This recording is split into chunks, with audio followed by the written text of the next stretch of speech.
టెక్నాలజీలో ఏఐను అభివృద్ధిలో ఇండియాను ఇకపై ఎవరు ఆపలేరన్నారు చంద్రబాబు. భారతీయులంటేనే సంపద సృష్టికర్తలని చెప్పారు.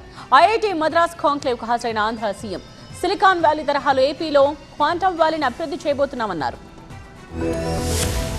డీలిమిటేషన్ పై చర్చ జరుగుతున్న వేళ జనాభాపై మరోసారి కీలక వ్యాఖ్యలు చేశారు ఏపీ సీఎం చంద్రబాబు. ఐఐటి మద్రాసులో జరిగిన all India research scholars summit లో పాల్గొన్న చంద్రబాబు అనేక అంశాలపై తన అభిప్రాయాలు పంచుకున్నారు. జనాభా తగ్గిపోవడంతో చాలా దేశాలు ఇబ్బందులు పడుతున్నాయన్న సీఎం భారతదేశానికి అలాంటి ఇబ్బందులు లేవన్నారు. భారతదేశానికి డెమోగ్రఫిక్ డివిడెండ్ గొప్ప వరమని చెప్పారు. దేశానికి సౌత్ ఇండియా మార్గదర్శనం చేసే పరిస్థితి ఉందన్న ముఖ్యమంత్రి పాపులేషన్ మేనేజ్మెంట్ పై ప్రస్తుత యువత దృష్టి పెట్టాలి అన్నారు. అప్పుడే ప్రపంచాన్ని శాసించే పరిస్థితి వస్తుందని స్పష్టం చేశారు. I'm proud to be Indian. అదే సమయంలో నేను గర్వపడుతున్న తెలుగువాడుగా. ఇప్పుడు ఈ స్టేట్స్ ఎవరైతే మనం అగ్రెసివ్ గా ముందుకు పోయే వీళ్ళందరూ ఆలోచించుకోవాల్సింది పాపులేషన్ మేనేజ్మెంట్ లో కూడా జాగ్రత్తగా ఉండాలి. లేకపోతే నార్త్ ఇండియా పాపులేషన్ పెరిగినాక మైగ్రేషన్ అక్కడి నుంచి ఇక్కడికి వచ్చే పరిస్థితికి వస్తారు. ఇప్పుడు విదేశాలకు మనం పోతున్నాం, రేపు అక్కడి నుంచి ఇక్కడికి వచ్చే పరిస్థితి వస్తుంది.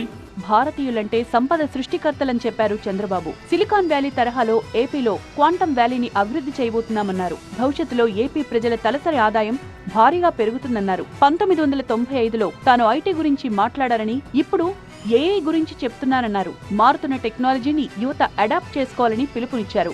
68% are using AI today in India. You can imagine. Who developed Hyderabad? You can ask Google uncle, it will tell you.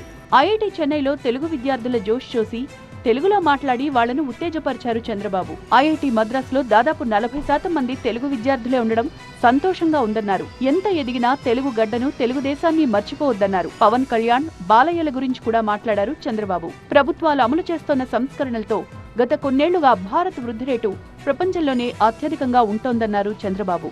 2014లో 10వ ఆర్థిక వ్యవస్థగా ఉన్న భారతదేశం ఇప్పుడు 5వ స్థానానికి చేరిందన్నారు. అందరూ కలిసికట్టుగా కృషి చేస్తే త్వరలోనే ప్రపంచంలోనే భారత్ అగ్రస్థానానికి చేరుకుంటుందని స్పష్టం చేశారు చంద్రబాబు.